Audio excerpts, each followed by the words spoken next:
وخت خبره ده چې په یو کلي کې لشکر نومې یو ایمانداره سړی اوسېدو. لشکر دومره ایماندار و چې خلکو په ورسره خپل امانت ایښودل، او چې کله به یې په کار شول نو بیا به یې د لشکر نه اخیستل. خو لشکر چېرته هم د هغو په امانتو کې خیانت نه و کړی، او ده به پخپله د زندګۍ تېرولو دپاره د میانو کار کولو. سحر به تلو، د سیند نه به یې میان رانیول او هغه به یې بیا په بازار کې خرڅول. میان به یې خرڅ کړل او په دغه روپو سره به یې خپله زندګي د خپل ښځې سره تېروله. ای بچیه، ته 2-3 ورځو نه وږی یمه، د خوراک مې هېڅ هم نه دي خوړلي. که ستا سره څه وي نو ما سره د الله په نوم باندې مدد وکړه. لشکر چې کله دا فریاد واوري نو د هغه په دغه سړي ډېر ترس راشي او وایي ورته: ماما جي، زما سره خو هېڅ هم نشته. زه خو دریاب ته میانو نیولو لا روان یم، خو یوه روټۍ مې راغستې ده، دا به زه تاله درکړم ځکه چې ته ډېر وږی یې. الله دې خوشحاله کا بچیه چې تا ماله دا روټۍ راکړه، خو ته به میان پسې رانیسې ځکه چې روټۍ خو درنه ما واغسته. بابا جي، زما الله مالک دی، هغه به زما مدد کوي، خو ته دا روټۍ وخوره چې ستا ژوند بچ شي ځکه چې ته د 2-3 ورځو نه وږی یې. ته خو ډېر ښه انسان یې بچیه. زه به دعا کوم چې الله دې داسې مدد وکړه لکه څنګه چې تا زما مدد وکړو. همدغه کس لشکر ته د زړه نه دعا وکړي او لشکر د هغه ځای نه روان شي. کله چې لشکر ښه پوره لار ووهي نو مخې له یې بل یو میانو والا ورشي. هغه ورته وایي: هلکه لشکره، ته څه کوې؟ میانو لار روان یې؟ زه هم تللی ومه، ما ښه پوره راونیول، خو تا خو د ځان سره څه روټۍ نه ده راغستې، ولې؟ یاره ګل خانه، څه به درته ووایم، زه خو هم میانو له روان وم، خو یو بابا مې مخې له راغی، ما خپله روټۍ هغه له ورکړه. ای به ځه، الله به خیر کړي. ما نن د ځان سره 2 روټۍ وړې وې، یوه مې میانو ته واچوله او یوه راسره سیوا ده، دا به زه تاله درکړم، ته به یې ویسې. یاره ستا ډېره شکریه، دا خو تا ډېر ښه کار وکړو، الله دې خوشحاله کا. د دې نه پس لشکر د سمندر طرف ته روان شي او هم لږ ساعت کې هلته ورسي. راته ښکاري چې په سمندر کې ډېر شی میان دي، ځکه چې ګل خان هم ډېر شی نیولی وو. زه کوشش کوم چې څه کېږي.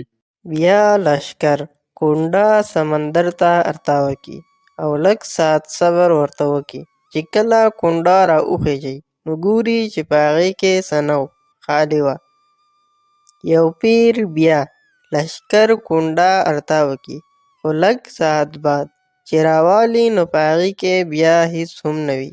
اوهو، دا څنګه چل دی؟ ګل خان خو ډېر شی میان نیولی وو او زما په کونډه یو هم رانغی. زه یو کوشش بیا کوم چې دا څه ماجره ده.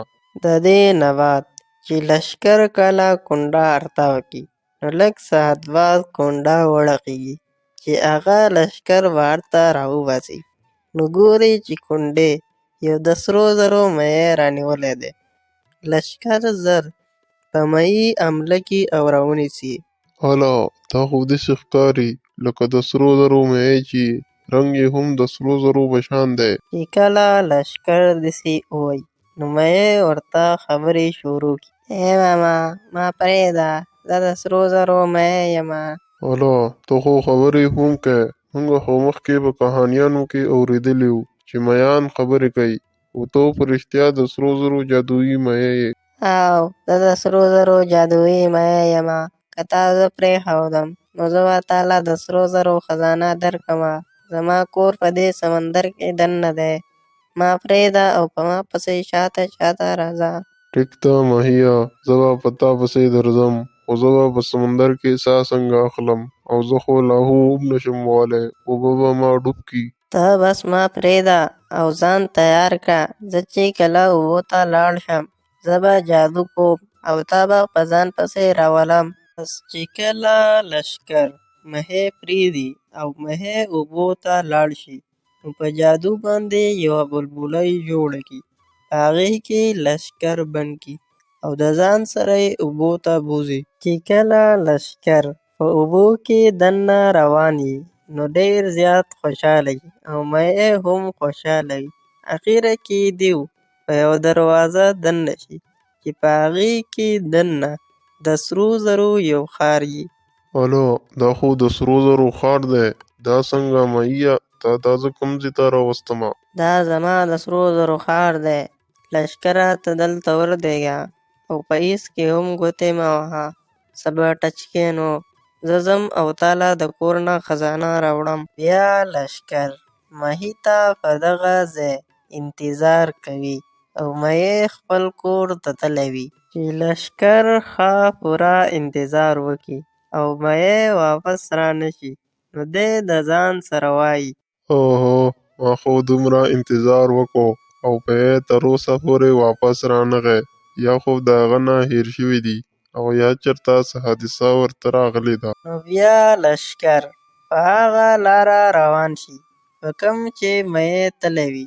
اخره کې دی یو ځای ته لاړ شي چې هلته ټول کورونه د سرو زرو وي او یو پکې د سرو زرو نه وي. اوهو دا ټول کورونه خو د سرو زرو دي او دا یو کور پکې بدل دی د سرو زرو نه دی. په دې کې به خامخا څه نه څه چل وي. زه ودرېږه ځم چې دننه ننداره وکړمه. چې کله لښکر دننه لاړ شي نو ګوري چې هغې کې یوه چوړیل وي او هغه مهی یې په پنجره کې بند کړی وي.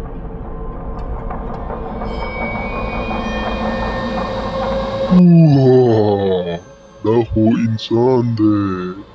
انسان خو زما ډېر زیات خوښېږي. انسان غوښه هم ډېره زیاته خوږه وي.